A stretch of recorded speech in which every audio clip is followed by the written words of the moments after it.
আমরা মেয়ে মানুষরা শ্বশুরবাড়িতে খুঁটিনাটি কত রকম কাজ করতে থাকি সারাটা দিন। সকালের ভাত খাই দুপুরে, দুপুরে ভাত খাই রাতে। যেদিন আমি নিজে মা হয়ে গেলাম সেদিন তো নিজের যে যত্ন নিব একটা সেটাই ভুলে গেলাম। শ্বশুরবাড়িতে কে কোনটা খাবে, কার কোনটা পছন্দ সেগুলো রান্না করতে করতেই তো আমার দিন চলে যায়। কিছু করা মেয়েটা বাপের বাড়িতে গেলে কোনো কাজই করতে পারে। হ্যালো গাইস, আসসালামু আলাইকুম। সবাই কেমন আছেন? আশা করি সবাই ভালো আছেন। কে কোথা থেকে দেখতেছেন অবশ্যই একটু কমেন্টে জানিয়ে দিবেন। আজকে মিনি ব্লগটা দুপুর সকাল কোনোটাই না, আমার বাপের বাড়ি থেকে। তো গাইস অবশ্যই বুঝতে পারছেন এই গরমের মধ্যে আমি কোথায় চলে গেছি, আমার বাপের বাড়ি, আমার আম্মুর আদর খেতে। আর যাওয়ার সাথে সাথে দেখতেছি আমার আম্মা জানে রান্না বান্না নিয়ে ব্যস্ত, আমাদের জন্য কি রান্না করবে, কি খাওয়াবে। আসলে অনেক রাতে গিয়েছি আমি, যেতে যেতে আমার আম্মু সম্পূর্ণ রান্না বান্না সব শেষ করে ফেলছে। আর এত গরমে যে জার্নি করে গিয়েছি, খুব পানি পিপাসা পেয়েছে, তাই সবাই মিলে পানি টানি খেয়ে নিলাম। আমার ছোট ছেলে সে তো অনেক খুশি, সে নানি বাড়িতে আসছে, নানির আদর খাবে, সে অনেক খুশি। এদিকে ওরা বাপ ছেলেরা খাটের মধ্যে বসে আরাম করতেছে, তো আমি দেখতেছি এখানে কোনো হেল্প করা লাগবে নাকি আম্মুকে। যদিও আমার আম্মু সবকিছু করে ফেলছে, কোনো কিছু আমার জন্য রাখে নাই, তারপরে কয়েকটা ফল ফ্রুট কেটে দিয়েছে। জামাই মানুষ, সে তো পুরান হইলেও জামাই, নতুন হইলেও জামাই, সে যেহেতু গেছে জামাই আদর তো করাই লাগবে। যেহেতু আমরা অনেক রাতে গিয়েছি সে কারণে ভারী খাবার আমি তাকে দিই নাই, আমি কোনো রকম ভাবে কয়েকটা ফল ফ্রুট কেটে দিয়েছি। আর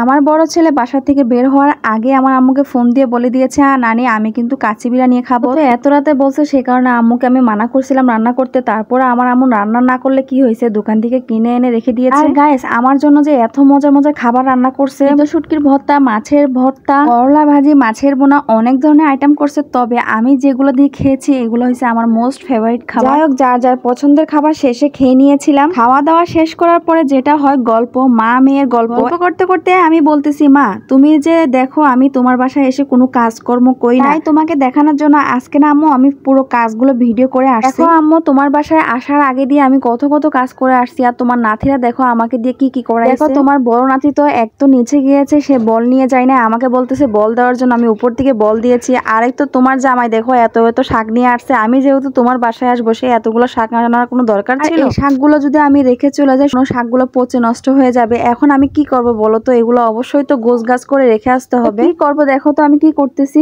এগুলো সম্পূর্ণভাবে কেটে নিয়েছিলাম, তারপরে আমি ভাপ দিয়ে নিয়েছিলাম। তো ভাপ দেওয়ার পরে কি এগুলো ফ্রিজে রাখা যায় গরম গরম? বলো তো আম্মু, অবশ্যই তো ঠান্ডা করা লাগবে। আর তুমি যে আমাকে বলতেছো আমার এত দেরি কেন হয়েছে, দেখো এতগুলো কাজ করে আস্তে আস্তে অবশ্যই তো একটু দেরি হবে, বলো তো আম্মু। সমস্ত কাজগুলো গোছানোর পরেই তো তোমার বাসায় আমি আসার জন্য রেডি হয়েছি। তো মা, আমি আমার শ্বশুরবাড়িতে কত ধরনের কাজ করি, কত ঝামেলা আমি সমাধান করে তারপরে তোমাদের সাথে একটু সময় দিই। মাও বলে উঠলো, হয়েছে হয়েছে, শ্বশুরবাড়ি গল্প আর আমাকে বলা লাগবে না, আমিও একসময় শ্বশুরবাড়িতে ছিলাম। আর দেখো তোমার নাতি আমাকে কি ধরনের ভাবে ঝামেলা করে, আমি একটু কাজ করতে গেলে আমার কাজের মধ্যে সে গিয়ে ডিস্টার্ব করবে। ভাগ্যিস আজকের কাজগুলো সম্পূর্ণভাবে ভিডিও করে আমার আম্মুকে দেখাতে পারছে, অন্তত কিছুটা তো দেখাতে পারছে, না হলে তো আমার মা বিশ্বাসই করতো না, কারণ আমি তো আমার মার বাসায় গিয়ে বসেই থাকি সারাক্ষণ। বাড়িতে এত এত কাজ করে যাওয়ার পরে বাপের বাড়িতে গেলে এমন আলসি হয়, কোনো কাজ করতে মন চায় না। তাই আজকে আম্মুকে ভিডিও করে সম্পূর্ণ দেখাইছি, দেখো আম্মু আমি সত্যি কিন্তু শ্বশুরবাড়িতে কাজ করি, বসে বসে থাকি। আর এই দেখো না, ভাতগুলো নষ্ট হয়ে যাবে, দুধগুলো নষ্ট হয়ে যাবে, সে কারণে আমি সুন্দর করে এগুলো ফ্রিজে রেখে আসছি যেন এগুলো নষ্ট না হয়, পরে গিয়ে খেতে পারি। দেখছো?